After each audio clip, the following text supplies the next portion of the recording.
बिस्मिल्लाहिर्रहमानिर्रहीम। अस्सलाम वालेकुम student, my name is Mohammad Shoaib. Students, आज की इस लेक्चर में हम first year physics chapter number 1 का टॉपिक है writing unit symbols and names, के हम किस तरह यूनिट को लिख सकते हैं, उसके सिंबल्स। अगर सिंबल हम बाज़ दफ़ा हम यूनिट्स को सिंबल से रिप्रेजेंट करते हैं, बाज़ दफ़ा हम यूनिट्स को नेम से रिप्रेजेंट करते हैं, तो हम किस तरह जो है सिंबल्स और नेम्स को जो है लिखेंगे, रिप्रेजेंट करेंगे यूनिट्स को। ठीक है, तो उसके लिए कुछ रूल्स हैं जिसको हमने फॉलो करने होंगे कि जब भी हम किसी भी फिजिकल क्वांटिटी की यूनिट लिखेंगे तो इन रूल्स को हमने फॉलो करना होगा। तो आइए देखते हैं वो रूल्स क्या है। Following conventions are needed while expressing quantities in SI system. जब भी हम एसआई सिस्टम में उसके यूनिट्स को हम रिप्रेजेंट करेंगे, उसको लिखेंगे, तो ये जो नीचे कन्वेंशंस हमें गिवन है, रूल्स हमें गिवन है, उसको हमने फॉलो करना होगा। ठीक है, तो number first one is unit symbols are printed in roman regardless of the type used in the surrounding text. हमेशा याद रखिए, हम जब भी यूनिट्स को लिखेंगे तो उसको हमने रोमन फॉन्ट में लिखना होगा। आप लोगों ने अक्सर देखा होगा कंप्यूटर में जब हम राइटिंग करते हैं, for example word file open करते हैं, तो उसमें फॉन्ट साइज डिफरेंट किस्म के होते हैं, कभी रोमन होते हैं, कैलिब्रीज होते हैं, हमारे पास जो है डिफरेंट जो है वो स्टाइल के या फ़ॉन्ट के हमारे पास राइटिंग हम कर सकते हैं उसमें। तो हम जब भी यूनिट को लिखेंगे तो उसको हमने Roman means time new Romans की जो है वो उस रिप्रेजेंटेशन में हमने लिखना होगा। जैसे कि फॉर एग्जांपल हमारे पास सिंपल है मीन्स अपराइट होते, स्ट्रेट होते, इस तरह बिल्कुल स्ट्रेट, टेढ़े मेढ़े नहीं होते। जैसे कि हम जो ये इटालियन जब हम लिखते हैं तो वो थोड़े से स्ट्रेट जो है वो इस तरह टेढ़े से होते हैं, तो इस तरह हमने यूनिट्स को रिप्रेजेंट नहीं करना होगा, उसको हम इस तरह नहीं लिख सकते। तो सिंपल हमारे पास क्या है, एम फॉर मीटर, ठीक है, एंड एस फॉर सेकेंड। ये हम जो है जस्ट यूनिट्स रिप्रेजेंट करते सिंबल्स हैं जिसको हम यूज करते हैं यूनिट्स में। Number second, not permissible to use abbreviations for unit symbols और यूनिट नेम्स। हम कभी भी जब भी यूनिट्स लिखते हैं तो उसके लिए हम कभी एब्रिविएशन यूज नहीं करेंगे, यूनिट के लिए एब्रिविएशन यूज नहीं करेंगे। फॉर एग्जांपल यहाँ पे हम जो है फॉर एग्जांपल हम लिखते हैं सेकंड, तो सेकंड में हम जब सिर्फ SEC नहीं लिख सकते, ठीक है, SEC is the symbol for second, is the abbreviation of second. So हम सेकंड को कभी भी S या सेकंड की जगह यूज नहीं कर सकते। या जैसे कि MPS मीटर पर सेकंड, हम इस तरह कभी यूज नहीं कर सकते मीटर पर सेकंड। हमने अगर यूज करना होगा तो या तो हम इस तरह यूनिट लिखेंगे मीटर पर सेकंड, या पूरा इस तरह हमने लिखना होगा मीटर पर सेकंड। ठीक है, कभी भी हम इस तरह यूज नहीं करेंगे। Is it clear? Third one हमारे पास क्या है कि full name of unit does not begin with capital letter if even if named after a scientist. हमेशा याद रखो, जब हम किसी भी यूनिट को पूरा नेम से रिप्रेजेंट, यूनिट फॉर एग्जांपल हमारे पास डिफरेंट यूनिट्स जो है वो कंप्लीट एक नेम होती है, जैसे कि जोल हो गया, हॉर्स हो गया, न्यूटन हो गई, तो ये तमाम हमारे पास क्या यूनिट से पूरा नेम। तो जब भी हम नेम को एज ए यूनिट जो है लिखते हैं तो हमने उसको कभी भी कैपिटल से स्टार्ट नहीं करना होता, हमेशा हम उसको स्मॉल से जो है वो स्टार्ट करेंगे लेटर से। तो अब देखो फॉर एग्जांपल न्यूटन, तो यहाँ पे जब हम लिखते हैं न्यूटन, क्योंकि हमें पता है फोर्स की यूनिट हमारे पास न्यूटन है, तो हम कभी भी कैपिटल N से रिप्रेजेंट नहीं मीन्स और स्टार्ट नहीं लेंगे। जैसे कि फॉर एग्जांपल मैं लिखता हूँ F is equal to 10 newton, मैं इस तरह लेकर लिख रहा हूँ, तो ये टोटली गलत है, क्योंकि यहाँ पे हमारे पास जो मैंने न्यूटन लिखा हुआ है, क्योंकि मैंने कैपिटल N यूज किया हुआ है, तो यहाँ पे ये न्यूटन नेम को शो कर रहा है, ना कि यूनिट को। Is it clear?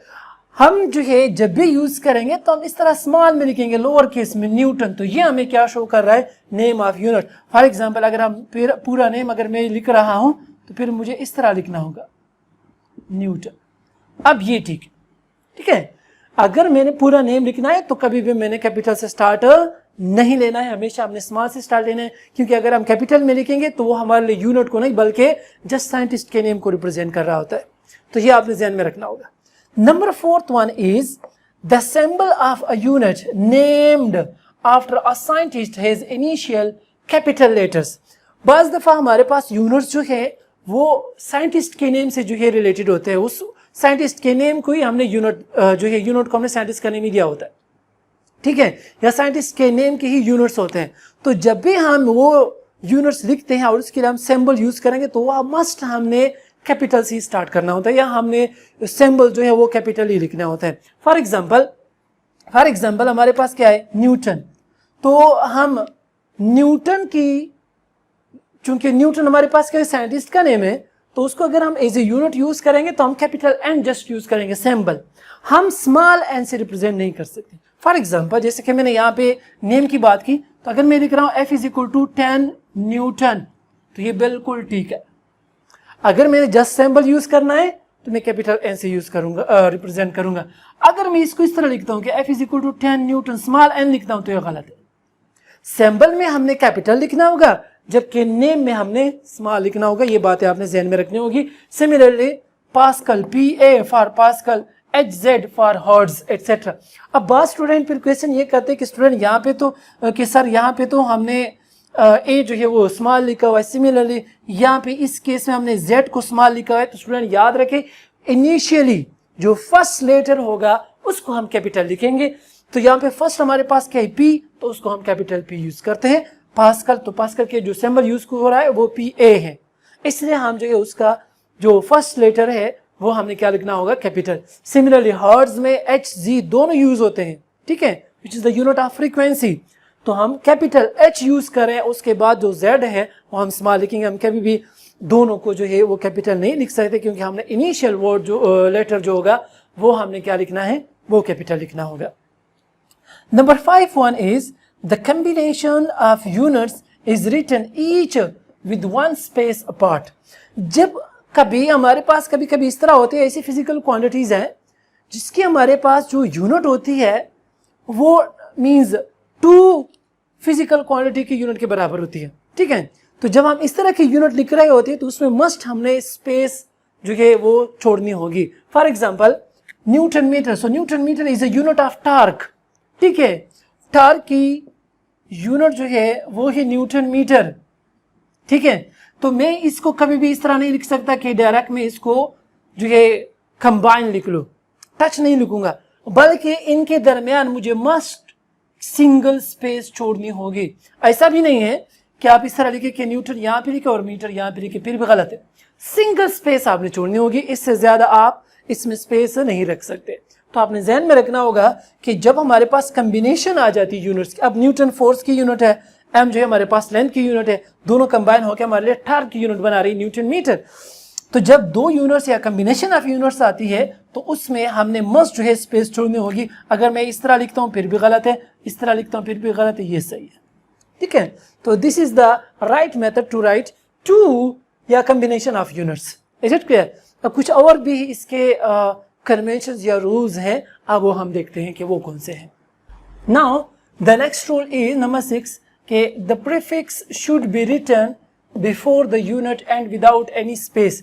अगर हमारे पास प्रीफिक्स आ जाता है यूनिट के साथ तो हमने मस्ट प्रीफिक्स को यूनिट से पहले लिखना होगा और उनके दरमियान हमने स्पेस भी नहीं छोड़नी। तो फॉर एग्जांपल हमारे पास है 1 पिकोफेराड। अब पिको क्या है हमारे पास, पिको ये प्रीफिक्स है, जबकि फेराड हमारे पास क्या यूनिट है। सिमिलरली 1 माइक्रोमीटर, तो माइक्रो हमारे पास क्या है, प्रीफिक्स है, जबकि मीटर क्या है हमारे पास यूनिट है। तो हम जब भी हमारे पास प्रीफिक्स और यूनिट दोनों साथ आ जाते हैं तो हमने प्रीफिक्स को मस्ट पहले लिखना होता है। हम कभी भी इस तरह नहीं लिख सकते कि 1 फेराड पेको, तो ये बिल्कुल गलत है, ठीक है। हम यूनिट को कभी भी पहले नहीं लिख सकते, हम हमेशा प्रीफिक्स को पहले लिखेंगे उसके बाद यूनिट। लेकिन याद रखो स्टूडेंट, हम दरमियान में स्पेस नहीं छोड़ेंगे। जिस तरह इससे पहले रूल में हमने बात की कि अगर कॉम्बिनेशन ऑफ 2 यूनिट्स आती है तो उसके दरमियान स्पेस होगा, लेकिन अगर प्रीफिक्स और यूनिट आते तो उनके दरमियान स्पेस नहीं होगा। मींस हम इस तरह नहीं लिख सकते कि 1 पेको और फिर स्पेस फेराड, ये गलत है, ठीक है। दोनों को हमने साथ लिखना होगा। अच्छा, number 7, compound prefixes are not allowed. अगर एक से ज्यादा प्रीफिक्सेस साथ में आ जाए तो वो अलाउड नहीं है। मींस हम जो है कंपाउंड प्रीफिक्सेस की बजाय उसको हम कन्वर्ट करेंगे सिंगल प्रीफिक्स में। फॉर एग्जांपल देखो, अगर हमारे पास आता है 1 माइक्रोफेराड, 1 माइक्रो, अब माइक्रो कितने के बराबर होता है, 10⁻⁻⁶। तो हम कभी भी इसको इस तरह नहीं लिखेंगे, डबल प्रीफिक्सेस हम कभी यूज नहीं करेंगे।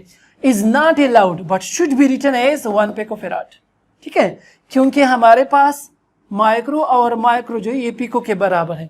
अगर आप इस तरह नहीं समझते तो देखो, माइक्रो बराबर है 10⁻⁻6 मल्टीप्लाइड बाई 10⁻⁻6 जो कि बराबर है 10⁻⁻12 और 10⁻⁻12 जो ये पिको के बराबर, इसको हम पिको कहते हैं। आप प्रीफिक्सेस के टेबल में देख सकते हो। तो जब भी हमारे पास एक से ज्यादा प्रीफिक्सेस आ जाते हैं तो कभी भी हम उसको नहीं लिखेंगे, बल्कि उसको हमने सिंगल प्रीफिक्स में कन्वर्ट करना होगा। तो ये आप अपने जहन में रखो। नंबर लास्ट वन इज कि when a multiple of a base unit is raise to a power, the power applies to the whole multiple and not just the base unit. हमेशा याद रखो, अगर हमारे पास कभी भी पावर आ जाए, ठीक है, अगर हमारे पास प्रीफिक्स और यूनिट दोनों मौजूद है, या हम जस्ट उसको बेस कहते हैं, उसके ऊपर पावर आ जाए, तो हमने वो पावर सब पे लेनी होती है। ऐसा ना हो कि जस्ट आप यूनिट की पावर ले ले बाकी को छोड़ दे, नहीं, आपने उस पावर को अप्लाई करना होगा हर एक के ऊपर। फॉर एग्जाम्पल, आप एग्जाम्पल से अंडरस्टैंड कर लेंगे। लेट मैंने लिखा है कि 1 किलोमीटर होल स्क्वायर।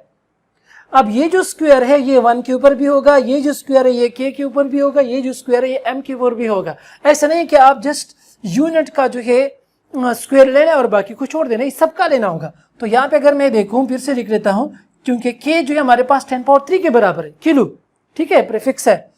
तो 1 multiplied by 10⁻³ metre whole square. अब ये जो स्क्वायर है 1 के ऊपर, 1 का स्क्वायर तो 1 ही आएगा, 10⁻³ का स्क्वायर आ गया और m का स्क्वायर, ठीक है, इन सब का मैंने सेपरेट स्क्वायर ले लिया। अब 1 मल्टीप्लाइड बाई 10, 1 का स्क्वायर तो 1, 10⁻³ होल स्क्वायर। आप लोगों ने मैथमेटिक्स में पढ़ा है लॉज ऑफ एक्सपोनेंशियल, कि अगर हमारे पास पावर के ऊपर पावर आता है तो आपस में मल्टीप्लाई हो जाते हैं। तो ये पावर है, उसके ऊपर दूसरा पावर, 3 2 = 6, तो 1 मल्टीप्लाइड बाई 10⁻6 और मीटर स्क्वायर। तो यहाँ पे जो स्क्वायर है ये सब के ऊपर आया है। तो इस तरीके से आपने जो इन रूल्स को फॉलो करते हुए, इन कन्वेंशंस को फॉलो करते हुए स्टूडेंट, आपने ख्याल रखना होगा कि जब भी हम यूनिट्स को लिखते हैं, क्वांटिटीज के यूनिट्स को लिखते हैं, तो ये जो रूल्स हमने पढ़े, कन्वेंशंस हमने पढ़े, ये आपने मस्ट फॉलो करना होगा। होपफुल स्टूडेंट, आपको जो इस लेक्चर की समझ आ चुकी होगी। फिर भी अगर आपके माइंड में किसी भी किस्म का कोई भी क्वेश्चन हो तो आप कमेंट में ज़रूर पूछिएगा। Thank you so much.